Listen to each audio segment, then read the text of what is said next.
आखिरकार पश्चिम बंगाल में फिर एक बार धर्म की राजनीति ने अपने पैर पसार ही लिए हैं, क्योंकि वहां पर बन गई है बीजेपी की सरकार।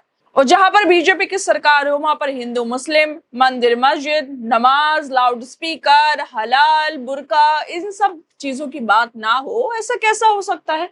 तो फिर एक बार पश्चिम बंगाल में जैसे ही बीजेपी की सरकार बनी है, शुवेंदु अधिकारी वहां के मुख्यमंत्री बन चुके हैं और ममता बनर्जी की पार्टी वहां पर विपक्ष में बैठ चुकी है। इसके साथ ही अब नए नए फैसले लिए जा रहे हैं, नए नए नियम कानून बनाए जा रहे हैं जो सीधे तौर पर मुसलमानों के खिलाफ नजर भी आ रहे हैं।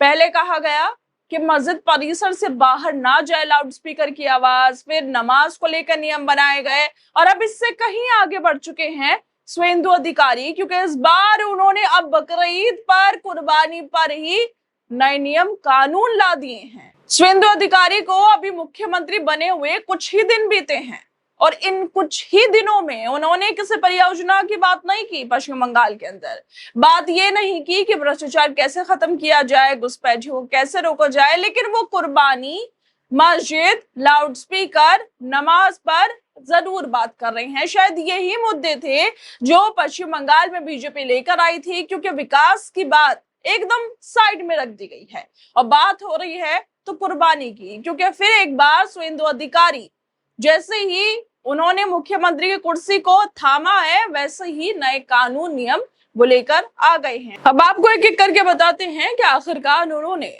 फिर ऐसे क्या आदेश दिए हैं जो सीधे तौर पर मुसलमानों के खिलाफ भी नजर आ रहे हैं। दरअसल सरकार ने जानवरों को काटने को लेकर नए नियम जारी किए हैं।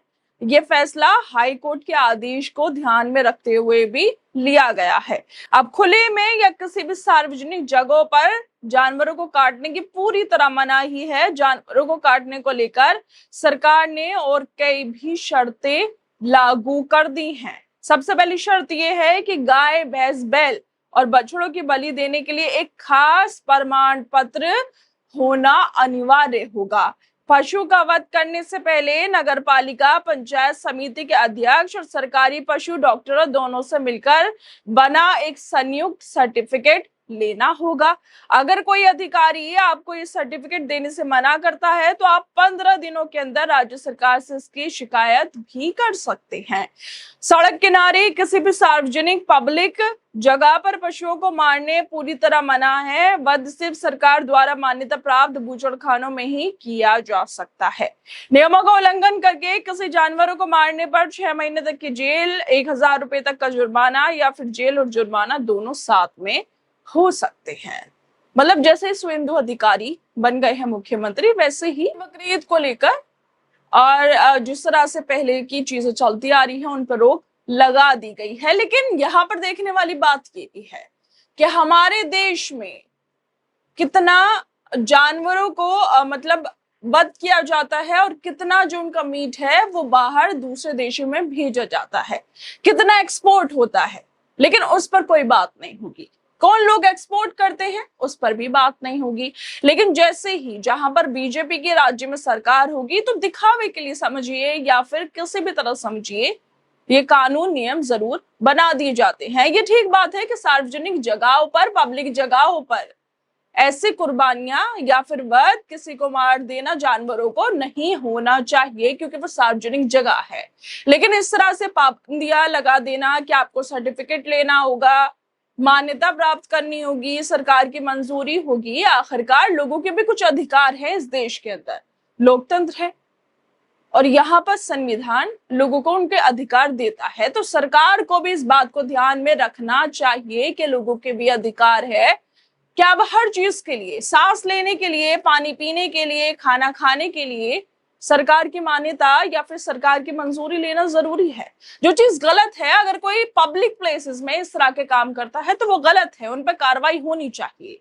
लेकिन हर चीज के लिए राज्य सरकार का लोगों के अधिकारों में दखल देना, क्या ये ठीक इसको ठहराया जा सकता है? आप लोगों की क्या राय है इस पे? हमें अपनी राय भी देना है। इसके अलावा आपको बता दें कि शुवेंदु अधिकारी ने और भी बड़े कई फैसले लिए हैं। मुख्यमंत्री पद की शपथ लेने के बाद शुवेंदु अधिकारी ने जो फैसले लिए हैं वो ये है कि सरकार जो थी ममता बनर्जी के, उसके पूर्व मंत्री सुजीत बोस को ईडी ने गिरफ्तार किया।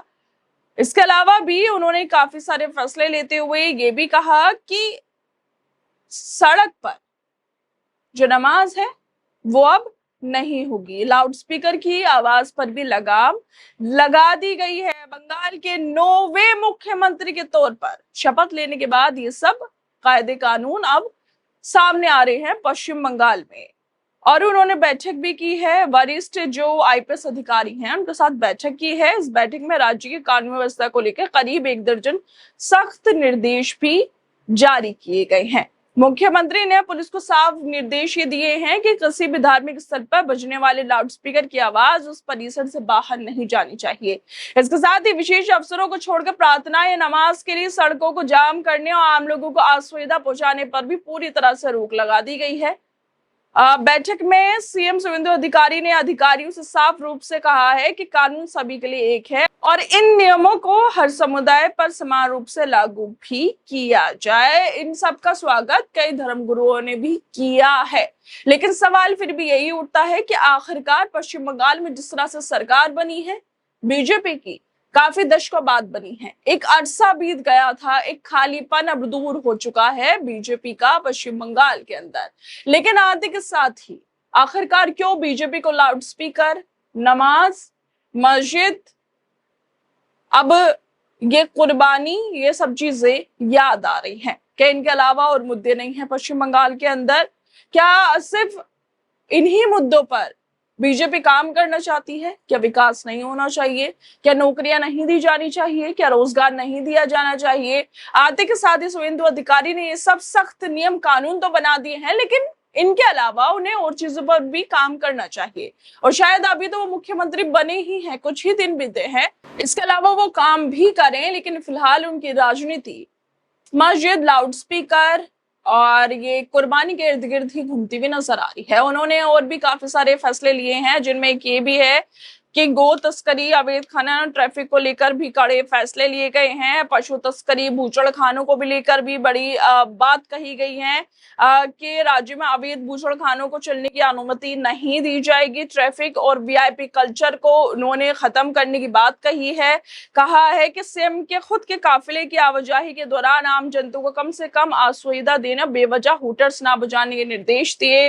अवैध टोल और सुरक्षा को लेकर भी उन्होंने बड़ी बातें कही हैं। कई बड़ी बातें शुवेंदु अधिकारी ने कही हैं अपने नए जो सीएम बनने के बाद नए कानून नियमों में। लेकिन इसके अलावा भी उनकी जो राजनीति है वो सीधे तौर पर नजर आ रही है मुसलमानों के इर्द गिर्द ही, कि आते के साथ ही उन्होंने कुर्बानी हो, इन सब चीजों पर फैसले लेने शुरू कर दिए हैं।